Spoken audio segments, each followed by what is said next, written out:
Recording. Good. Good evening, everybody. And it's 6 o'clock, so I want everybody's time. We have a nice small group tonight, which is even better. It's like a little family dinner table. Okay, so looking forward to that. And it's also a good sign. We're gonna have a lot of people because we have answered many questions at our board meetings, and that's really important. So first of all, I'd like to thank the board that's here tonight. Board members, thank you for being there. Cabinet for being there. Parents, thank you for coming out tonight on a nice evening. I'm going to turn over tonight to Ms. Andy Tress, who is our finance director. Ms. Andy Tress. Thank you so much, Dr. Saltzman. Thank you for coming out tonight. I see some familiar faces, so I really appreciate that. And we are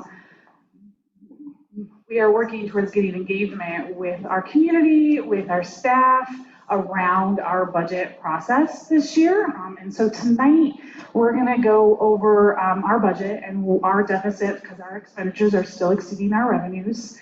We're gonna look at how we're building the budget for this year and our assumptions, and then our 4-year forecast and what that looks like. For us, right now, we'll look at still why we're facing some of these challenges. This is a kind of statewide challenge, and we're gonna talk a little bit about why this is happening. And then we're looking at our guiding principles of how we're developing a plan to make these reductions as we move forward through our budget process. We're going to talk a little bit about our feedback to date and our budget timeline, and then we'll have an opportunity for small group discussions with our cabinet as well as our board as well. So when we adopted the budget for this school year, so the 23-24 school year, we adopted a budget with a $4.3 million deficit. Our expenditures exceeded our revenues by $4.3 million. And as we move forward through the year, we're looking at projecting a deficit of about $3 million. And so we're in a better position than we were when we adopted the budget. And I want to highlight one of the major reasons why is enrollment. So we looked at our enrollment last year, and we assumed that we would be coming in lower than our prior year, and we had a great opportunity where our enrollment came in higher than our prior. So that is really helping manage some of the processes before.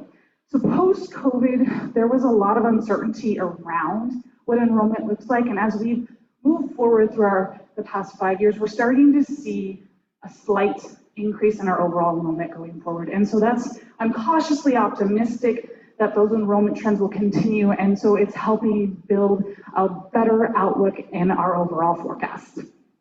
So as we kind of define the target for what we want to do this year, we're looking at about 1% of our budget, just slightly over. It's a lot smaller than the impact that we had to do last year, and that's really driven by the fact all the good work we did last year to kind of minimize the impact as we move forward. So we're guiding the ship into that port to kind of just manage through, so we'll end up kind of slowly balancing our overall revenues and expenditures in the next few years.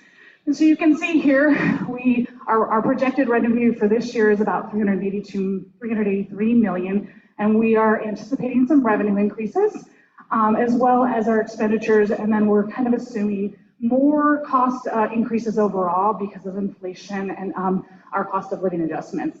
So we kind of expect our revenues to exceed our expenditures to exceed our revenues by $6.1 million. And because we ended our fund balance so healthy, we have some one-time costs we need to utilize to help support some of the curriculum adoptions we need to move forward on that we have been holding off on as we mitigated through our major reductions for last year. And so the one good thing about spending down those one-time costs is that we won't have to incur them in the following year. They're one time only. So we look ahead at the 4-year forecast. And as you can see here, so this is our 23-24 estimated budget of the $3 million deficit. Kind of moving forward, we're going to see still a deficit until we get to that 26-27 year where it starts to minimize overall. One of the major assumptions is slightly increasing enrollment. And you can see on that blue top line, we are looking to see some upticks in enrollment. The great thing is in about 5 to 10 years, we do anticipate to be back to post-COVID enrollment numbers. We are looking at what the legislature is doing. So the legislature really manages our funding increases overall. And right now we're assuming no major legislative changes. We're about halfway through the legislative process this year, and we're seeing that the no major changes in those assumptions are coming to fruition. So what that means is we need to look at about $3 to $5 million in the 24-25 fiscal year or next year to reduce. We do believe we will be able to manage this process through attrition, through looking at our MSOCs and reorganization as we move forward in that process. Again, we're making cost increase assumptions based on IPD, or the implicit price deflator, which is our cost of living adjustment provided by the state. So what that looks like as a fund balance too. So fund balance is our kind of like our checking account, the amount of money we have overall. And we have a measure in a board policy that we need to maintain a minimum fund balance of about 5% to manage our overall fiscal responsibilities. So the yellow line with the diamond represents our expenditures as a percentage of fund balance when we make reductions in the 24-25 fiscal year. And as you can see here, at the end of last year, the beginning of this year, our fund balance was about 8.8%, and we are slowly seeing a decline. It means that we're steering that ship into the port in a slow manner and managing that process overall. So if we don't make any reductions next year, what you see here as a percentage of our fund balance is that green square line is where we would be in the next few years. And in the 25-26 school year, we would be under that 5% fund balance. And we really don't want to be there. We want to be able to manage through that fiscal responsibility overall. So why are we still kind of feeling the needs to make reductions? Contextually, across the state, we're seeing districts having to make cuts overall. We're in a really great spot, actually. We have a lot less to do overall, and so we are just, one of the biggest issue is the fact that our state funding and our local funding doesn't increase at the same rate. And a lot of what we have to do is funded in both our state and funding process. So when we look at the state funding increases, you see a gap in our basic education programs, which includes our support services, our IT department, our HR department, all the things we have to do. We see a gap of about $3.3 million. I also want to highlight that our state funding for this year was estimated to be about 80% of our budget, and about 20% of our budget is locally funded. If you look at prior years, it actually was a lot smaller local funded, so we're starting to see that the local support getting larger overall because of all the inflation and the cost of living adjustments that we need to make to manage through the increasing cost overall. So as we started developing a plan to make reductions, we kind of looked at what we did last year and said, okay, what guided us through that process?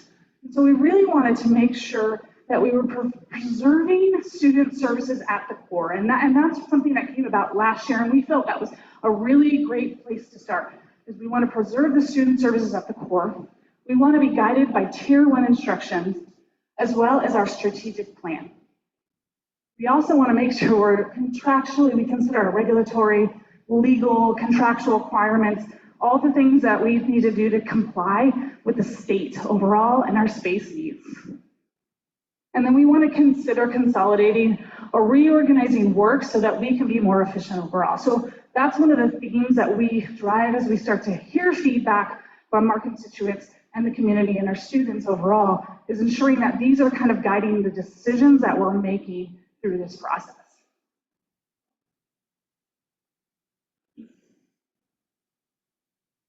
So feedback to date. So we have been engaging many different groups overall. This is one of our feedback opportunities. We really want to hear what you have to say about our budget, what you have to say about options that we think we can do as a district when we kind of go through this process. We've also been working with our cabinet members as well. We've been talking to our different leadership groups, our Everett Teachers Association. We've been talking with our administrators. We have a budget committee with our Prof Tech and an advisory group. We've revamped our fiscal advisory council And we've been really ensuring getting the feedback from our community as well that way. We will also be having a staff and community survey through the process, as well as communicating to all our staff and other groups within the process. And tonight we're doing our community budget meeting. So we're looking forward to hearing the feedback overall.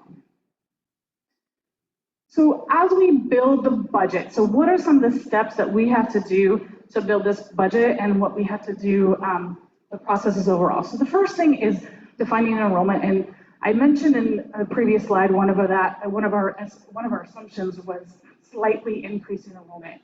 So we have a process where we have someone help us decide a process to develop that enrollment, and they give us kind of a low, medium, and high projection of our enrollment.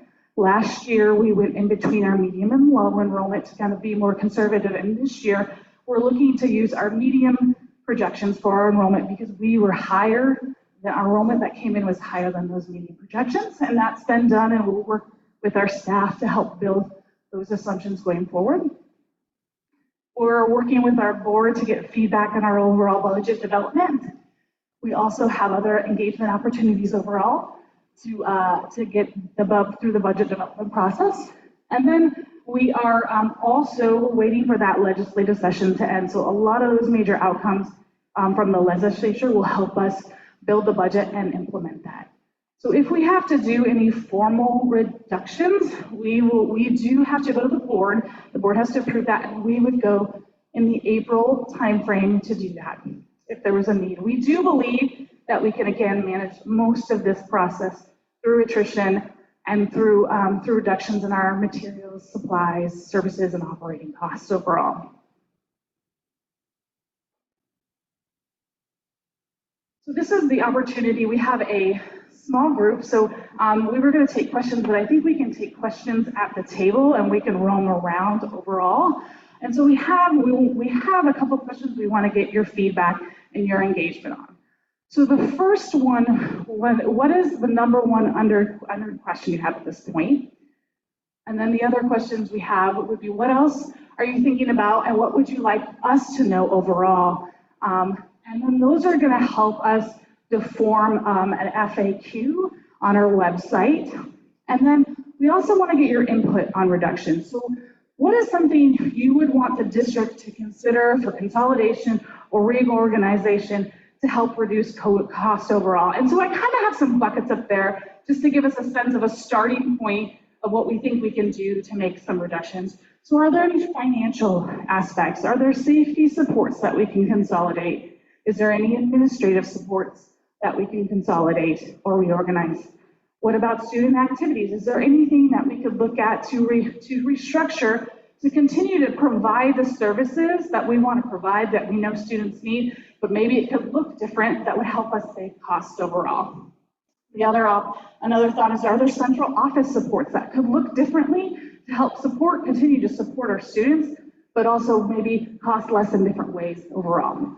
So what we're going to have to do is we're going to have each cabinet member sit in the back, and as a board member can choose a table that they want to sit with, and each community member can go to one specific table or a different table to kind of ask your questions, and we want to make sure we get your responses on feedback overall from that.